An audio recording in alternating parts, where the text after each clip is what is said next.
বৌমা, এই বৌমা, সমস্যা কি?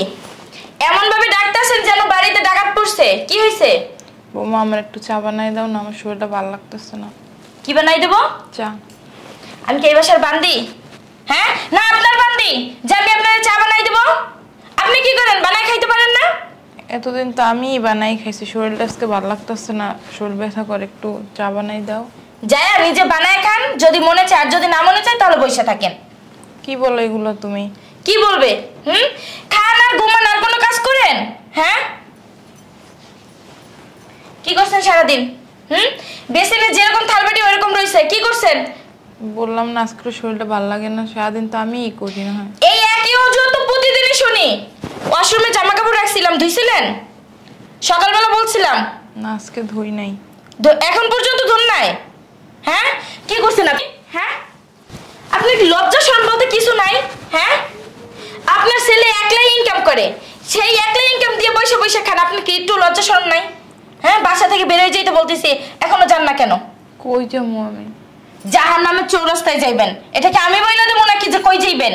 এটা তো আমার ছেলের বাসা। মুখে মুখে তর্ক করেন কেন? হ্যাঁ মুখে মুখে তর্ক করেন কেন?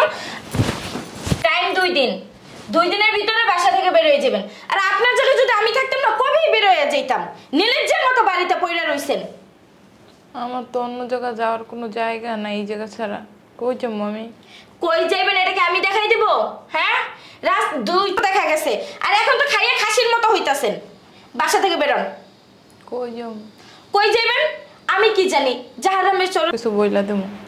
এই বুড়ি কি কবি তোর ছেলের কাছে? হ্যাঁ তুই কি কবি?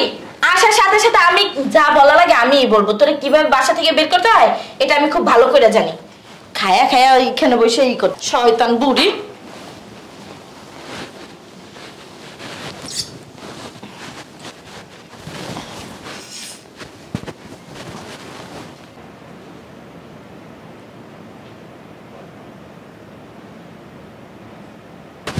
এই যে আপনার ব্যাগ। বাইরো। কই যাবো আমি? জাহান্নামের চৌরাস্তায় যাবা, বৃদ্ধাশ্রমে যাও। তোমার আমি রাখতে পারবো না, খাওয়াইতে পারবো না, বহুত খাওয়াইছি। খাইয়া মায়া পুরো শরীরে তেল তেলা বানাই লাইছো, আর তোমার বউরে তুমি খালি হুকুম দাও। হ্যাঁ তুই না আমি নাও, তুমিও বৃদ্ধাশ্রমে যাও, দাদি এই বাসায় থাকবো। হ্যাঁ উঠো, দেখছো বাইরাও। তোমার পোলাটা কত বড় বেয়াদব। পোলার তো দোষ না, এই বুড়ি শিখাইছে ছেলেটার, এই বুড়ি শিখাইছে এইগুলা। বেয়াদব হইতাছে দিন দিন, ভালো শিক্ষা তো দিত। যাও। কই যাবো আমি? বৃদ্ধাশ্রমে থাকবা। দেখছো আপু? কিছে? বৃদ্ধাশ্রমে থাকবা, আমার দাদিরা কইতাছে বৃদ্ধাশ্রমে যাইতে। যাও। এই তুমি বেশি কথা বলো। ছোট মানুষ ছোট মানুষের মতো থাকবে। যাও ভিতরে যাও। আম্মা যান। কই যাইবো? কিছে, সমস্যা কি? সারাদিন দাদির লাগে লেগে থাকে, উঠতে বকে বইতে বকে, আনবো বৃদ্ধাশ্রমে থাকবো দাদি। হ্যাঁ থাকবো, যাও তুমি। এই মার সাথে কি এরকম আচরণ করে? হ্যাঁ দাদির এরকম করে কে? Back call. আমার জানা মতে তোর মা তোর দাদির অনেক ইজ্জত করে, অনেক সম্মান করে, কচু করে, অনেক সেবা যত্ন করে। করে। মিথ্যা কথা কসকে? কি মিথ্যা কথা কই? তাইলে কি এমন কাজ করছে যে একবার তুই তোর মায়ের বৃদ্ধাশ্রমে পাঠাই দিস? শুনবা? অবশ্যই শুনুম। হ্যাঁ শোনো, আমার আমি কি এর জন্য বৃদ্ধাশ্রমে পাঠাইতেছি?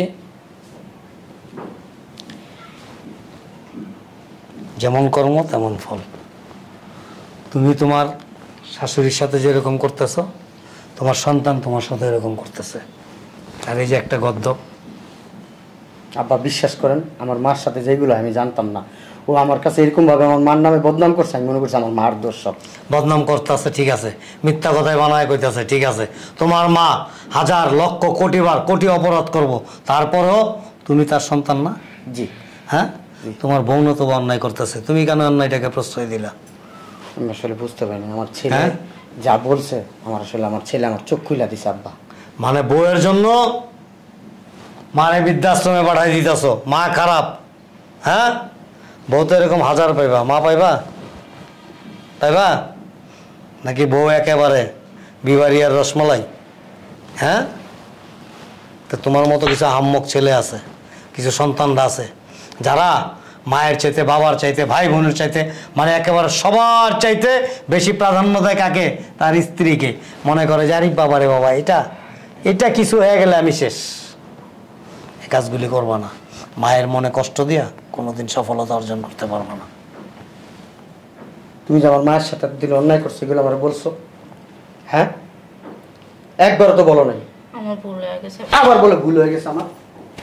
আরেকটা দাও। আমি তোমার খুব ভালো জানতাম, খুব বিশ্বাস করতাম। তুমি ওই দিন কি বলছো? হ্যাঁ, আমার মা তার কাপড় চোপড় তোমারে দিছে, একটু কাপড়টা নাকি ছিঁড়ে গেছে, এই জন্য তোমাকে মারছে আমার মা। তুমি বলছিলে আমার কাছে। হ্যাঁ, এটা কি সত্যি কথা? হ্যাঁ, দেখছেন আপনার মেয়ে কত বড় মিথ্যাবাদী। নাত্তিতে বের করে দাও। আবার আমার ওই দিন বলতেছে তোমার মার কাছে ভাত চাইছি, তোমার মা আমাকে বলবো ভাত দিছে। আমি আবার ভাত চাইছি, ভাতের প্লেটটা নাকি ভিক্ষা ভালা দিছে আমার মা। আমার মা কি এই ধরনের? আমার ভুল হয়ে গেছে, আমার মাফ করে দাও। বুঝতে পারিনি। আমার মার কাছে মাপ চাও, মাপ চাও আমার মার কাছে। পা ধরো। আমার মাফ করে দাও। আমার ভুল হয়ে গেছে, আমি বুঝতে পারিনি। তারপরে মাফ করে দাও, বুঝতে পারে নাই। এই যে তোমার ছেলে আজকে তোমার বৃদ্ধাশ্রমে পাঠাইতে চেয়েছে, আরেকদিন তোমার মানে ঘেটি ধরে ধাক্কা দিয়া বাড়ি থেকে বের করে দেব।